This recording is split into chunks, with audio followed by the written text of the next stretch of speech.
Шановні колеги, до слова запрошується речник міністерства. Dear colleagues, Ministry of Defense of Ukraine spokesman on NATO-related issues, Colonel Andriy Lysenko. Good afternoon, dear colleagues. Now the information about the events that happened in the ATO area during the last 24 hours. First, we would like to say that yesterday, military actions in ATO area continued. The enemy used heavy weapons along the front line as previously. The number of shellings delivered by the enemy exceeded 100. Now, information in more detail. Lugansk area, Novaidarsk region.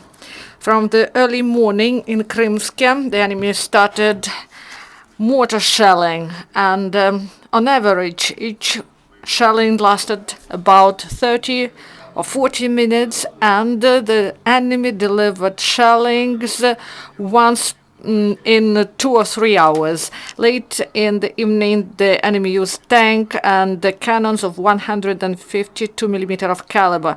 During the day, the enemy launched in Krymsk more than 130 mines and more than 10 artillery and tank shells.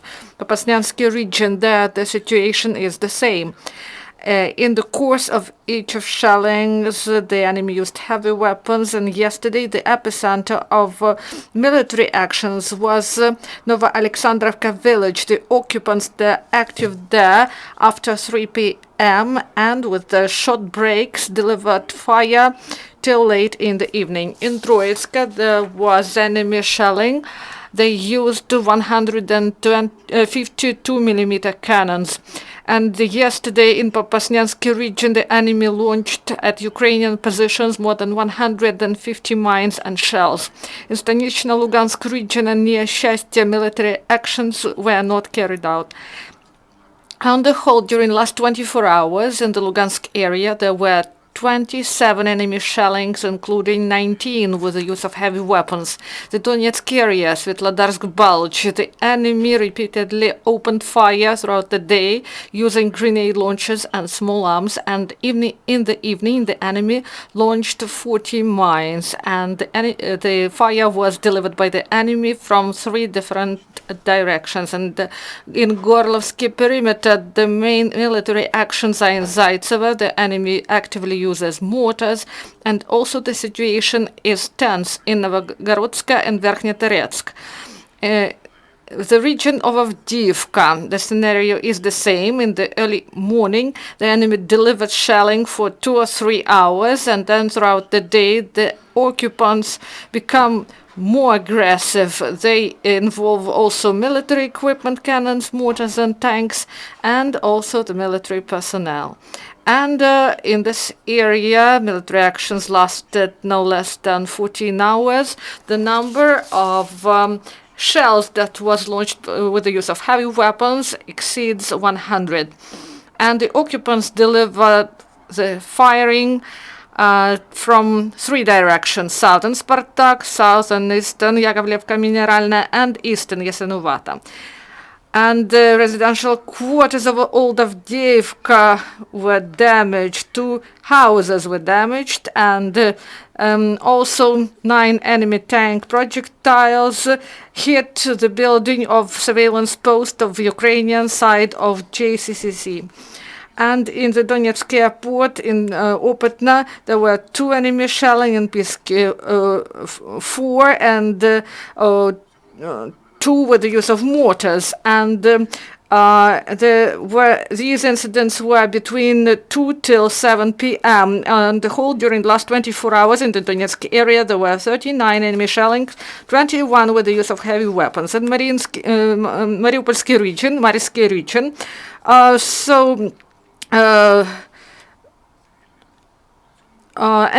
the enemy delivered mortar fire and artillery shelling, and it threatens the lives of civilians. On the whole, the enemy launched 35 mines and 14 shells, and in the region of the Kuchevsk and Volnovakh, military actions were delivered Novotroitsky and Novogrigorivsky, and on the whole,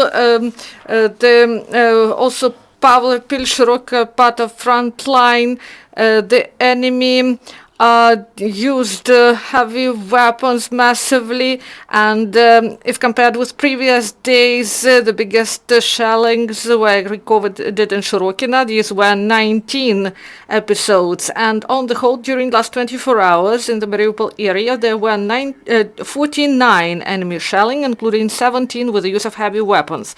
And in the region of 80, 4 enemy drones were observed in the skies.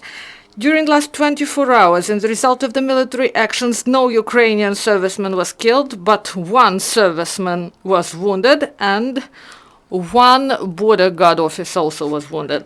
In the Dnipro, SBU detained a militant nicknamed Johnny.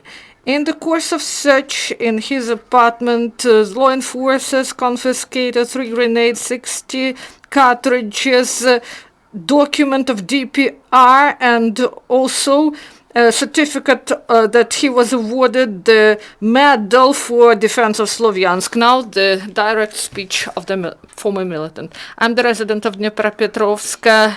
In February 2014, I came to Donetsk to my brother to Petrovsk region. There I met the militant from Dnipropetrovsk, Georgy.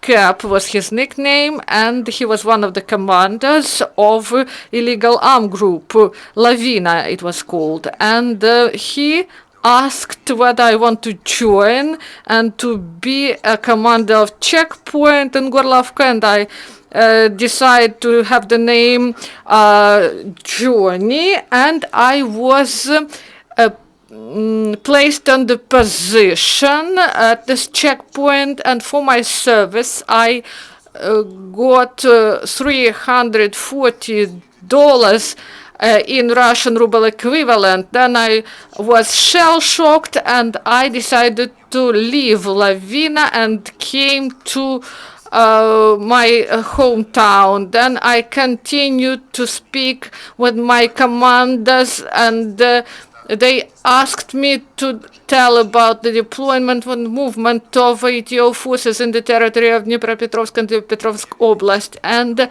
I repeatedly provided this information to them. Donetsk police officers detained the militant at Volnovaha checkpoint. 47-year-old resident of Mariinsky region from June till July 2014.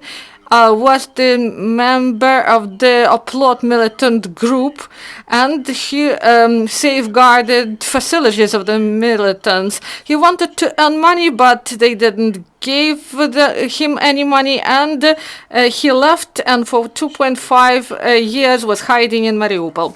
One more militant took part in SBU program that is called They Wait For You Back Home. The man joined the militants in June 2014. And he was trained, and then he was included in safeguarding activities, and then he understood that he made a mistake, and he came back to Ukrainian controlled territory and addressed SBU. And in Liman, the Donetsk Oblast, law enforcers found a bag with grenades. 12-year-old boy saw a bag at the bridge, and he informed law enforcers. The sappers came and seized this dangerous device. And through Novotroitsk checkpoint, 1 truck went through, bringing humanitarian help from the International Committee of Red Cross. These are medicines and automobile screens for the mass of 760 kilograms. This is for the residents of occupied territories. Do you have questions?